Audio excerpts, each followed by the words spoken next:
ஸ்தோத்திரம். நன்றி தகப்பனே, இந்த நேரத்துக்காக ஸ்தோத்திரம். மலைப்பிரசங்கத்தின் 7வது செய்தியாக இன்னைக்கு பார்க்க தந்த கிருபைக்கு நன்றிப்பா. நீங்கள் பேசுங்க. இயேசுவின் நாமத்தில் நல்ல பிதாவே, ஆமாம்.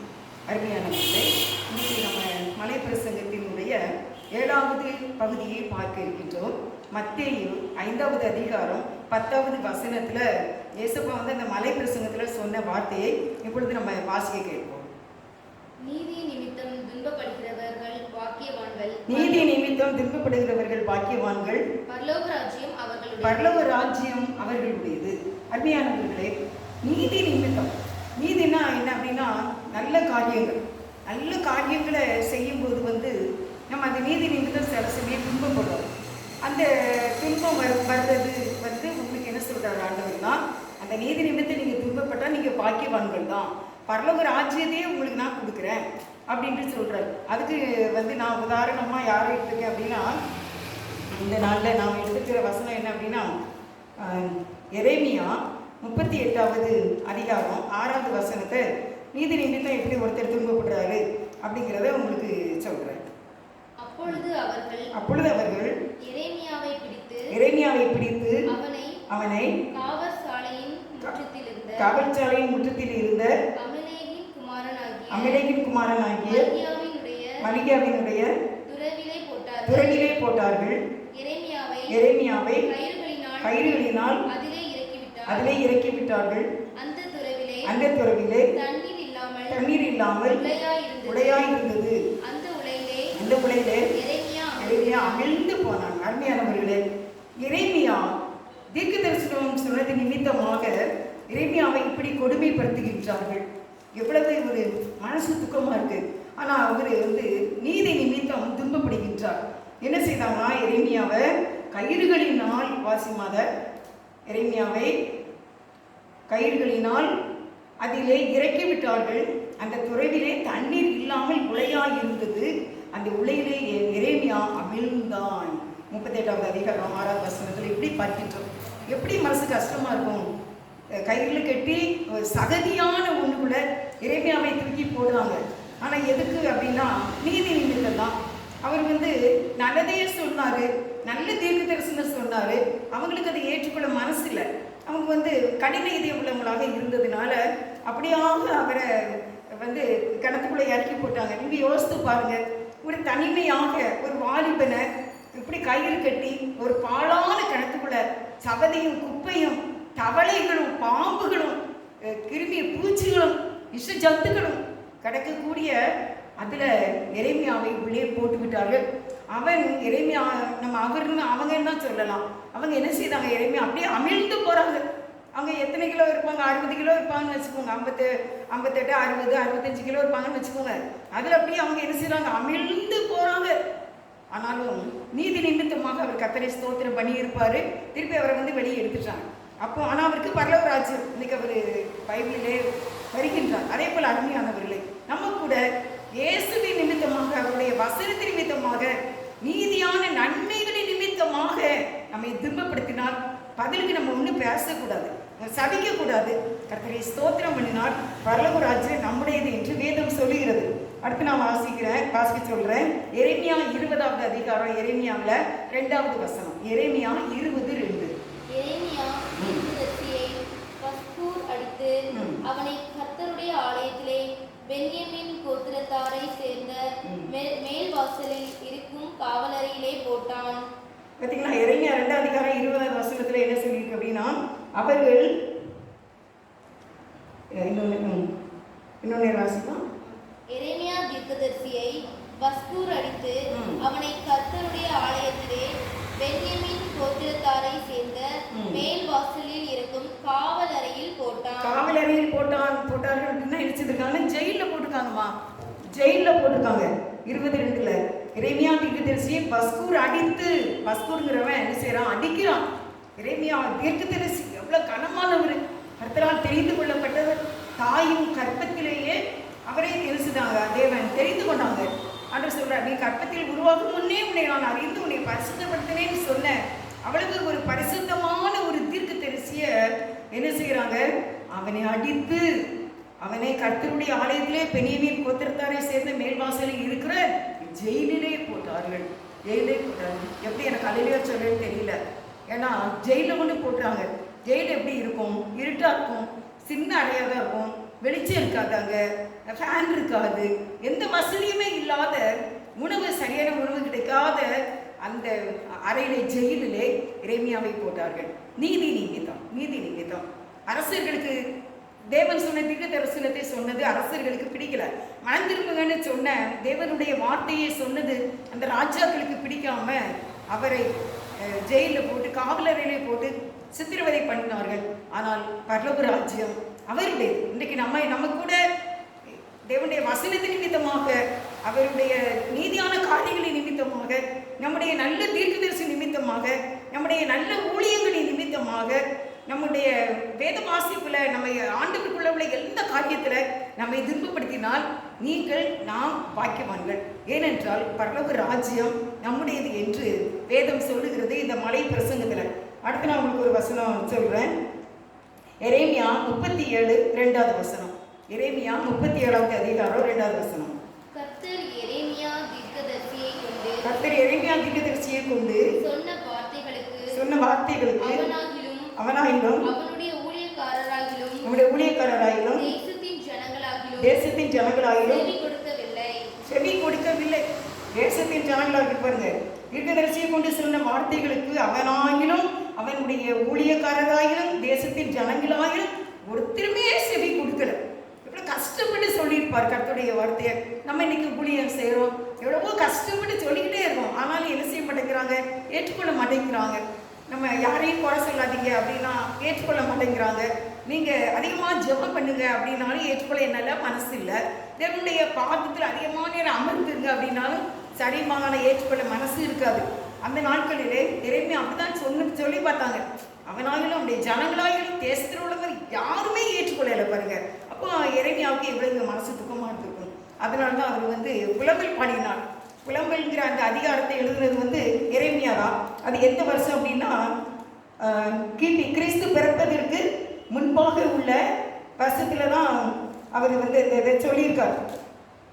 586 கிமு கிறிஸ்து பிறப்பதற்கு முன் 586வது ஆண்டு எரேமியா இந்த புலம்பலை பாடியிருக்கின்றார். இந்த ஜனங்கள் கேட்கல அப்படின்னு சொல்லி அவர் நீதி நிமித்தமாக துன்பப்பட்டார். அருமையானவர்களே, கூட இன்றைக்கு கூட நீங்கள் நீதி நிமித்தமாக இயேசுவுக்காக வாழ்கின்ற நல்ல ஆலோசனை நிமித்தமாக நல்ல செயல்களை நீங்கள் செய்தது நிமித்தமாக உங்களை நிந்தித்தால் நீங்கள் பாக்கியவான்கள், பரலோக ராஜ்யம் உங்களுடையது என்று மலைப்பிரசங்கத்திலே ஏசப்பா தன்னுடைய வாயை திறந்து சொன்ன வார்த்தையை பார்க்கின்றோம். நீங்கள் சோர்ந்து போகாதீங்க, என்னை இப்படி சொல்லிட்டாங்க, கர்த்தருடைய வார்த்தை நான் சொன்னேன் இப்படி சொல்லிட்டாங்க, நான் தீர்க்க தரிசனம் சொன்னேன் இப்படி சொல்லிட்டாங்க அப்படின்னு சொல்லி நீங்கள் என்ன செய்யாதீங்க, நொந்து போகாதீங்க. குறை சொல்கிறாங்க அப்படின்னு சொல்லி நீங்கள் கவலைப்படாதீங்க. பரலோக ராஜ்யம் உங்களுடையது. அடுத்த அதிகாரம் நான் வாசிக்க சொல்கிறேன். மத்தேயு 5வது அதிகாரம் 11வது வசனத்தை வாசிக்க கேட்போம். மத்தேயு 5:11. என்னை நிமித்தம் உங்களை துன்பப்படுத்தி பலவித தீமையான மொழிகளையும் உங்கள் பேரில் பொய்யாய் சொல்வார்களானால் பாக்கியவான்களாய் இருப்பீர்கள். அடுத்து சந்தோஷப்பட்டு களி கூறுங்கள், பரலோகத்தில் உங்கள் பலன் மிகுதியாய் இருக்குமா.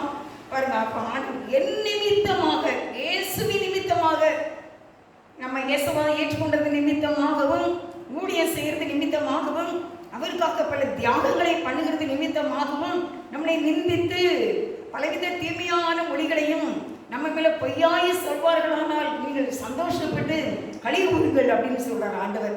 பரலோகத்திலே உங்கள் பலன் மிகுதியாய் இருக்கும். உங்களுக்கு வேணுமா வேண்டாமா? பரலோக ராஜ்யத்துல உங்களுக்கு மிகுதியான பலன் வேணும்ல. அப்படியானால் நீங்கள் பொறுத்து கொள்ளத்தான் வேண்டும், சகித்து கொள்ளத்தான் வேண்டும்.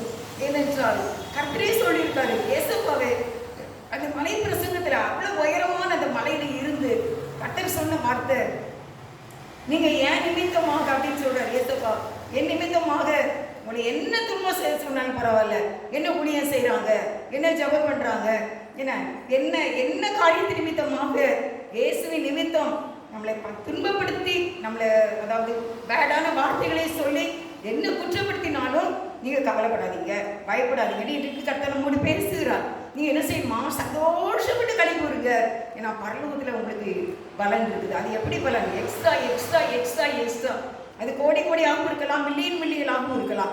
நீங்க இயேசுப்பாவை நிமித்தமாக படுகிற துன்பங்கள், வியாகுலங்கள், தியாகங்கள், எடுக்கிற அநேக முயற்சிகள், ஊழியத்துக்காக எடுக்கிற அநேக முயற்சிகள் எல்லாவற்றையும் அவர் ஆசீர்வதிப்பார், ஆசீர்வதிப்பார். அது நிமித்தம் உங்களை குறை சொன்னாங்கன்னா நீங்க சந்தோஷப்பட்டு களிகூறுங்கள் அப்படின்னு ஆண்டவர் சொல்றார். பரலோகத்தில் உங்கள் பலன் மிகுதியாய் இருக்கும் அப்படின்ட்டு 1 பேதுரு 4வது அதிகாரம் 14வது வசனத்தை வாசிக்க கேட்போம். 1 பேதுரு 4:14. நீங்கள் கிறிஸ்துவின் நாமத்தின் நிமித்தம் நிந்திக்கப்பட்டால் பாக்கியவான்கள். ஏனென்றால் தேவனுடைய ஆவியாகிய மகிமையுள்ள ஆவியானவர் உங்கள் மேல் தங்கியிருக்கிறார். அவர்களாலே தூஷிக்கப்படுகிறார், உங்களாலே மகிமைப்படுகிறார். அப்ப நீங்க துன்பம் வரும் பொழுது, இயேசுவின் நிமித்த துன்பம் வரும் பொழுது நீங்க எப்படி இருக்கணும்? சந்தோஷப்பட்டு களி கூறணும். பரிசுத்த ஆவியானவர் நம்ம மூலமாக மகிமைப்படுகிறார். அல்லேலூயா, அல்லேலூயா. உங்க இருதயம் சந்தோஷமா இருக்கா? உங்களுக்கு எவ்வளவு சந்தோஷமா இருக்கு இல்லையா?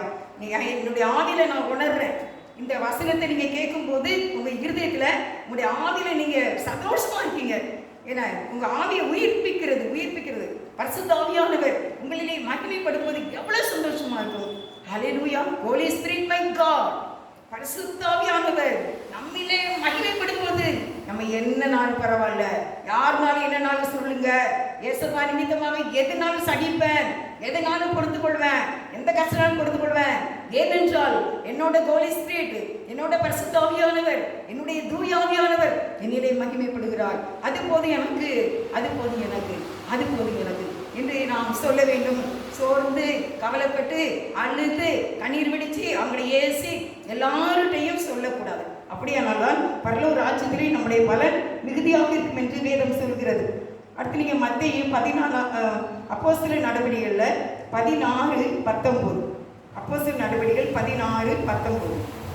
அவளுடைய எஜமான்கள் தங்கள் ஆதாயத்து நம்பிக்கை அற்று போயிற்றென்று கண்டு பவுலையும் சீலாவையும் பிடித்து சந்தை வெளியிலுள்ள அதிகாரிகளிடத்தில் இழுத்து கொண்டு போனார்கள். இதுல பாத்தீங்கன்னா அப்போஸ்தலர்கள் என்ன செய்யறாங்க? பிடித்து இழுத்து கொண்டு போகிறார்கள் என்று நம்ம இந்த 19வது வசனத்துல பார்க்கிறோம். எஜமான்கள் அந்த குறி சொல்லுகிற அந்த ஆவியினுடைய அந்த குறி சொல்லுகிற ஆவி நிமித்தமாக அந்த எஜமான்களுக்கு பலன் இல்லை அப்படிங்கிறதுனால அப்போஸ்தலர்களை பவுல் மேல் சினம் கொண்டு திரும்பி பார்த்து இவளை விட்டு போ அப்படின்னு சொல்றார். உடனே 19வது வசனத்துல அவளுடைய எஜமான்கள் தங்கள் ஆதாயத்தை நம்பிக்கை அற்று போயிற்று என்று கண்டு வாசிமா பவுலையும் சீலாவையும் பிடித்து சந்தை வெளியிலுள்ள அதிகாரிகளிடத்தில் இழுத்து கொண்டு போனார்கள்.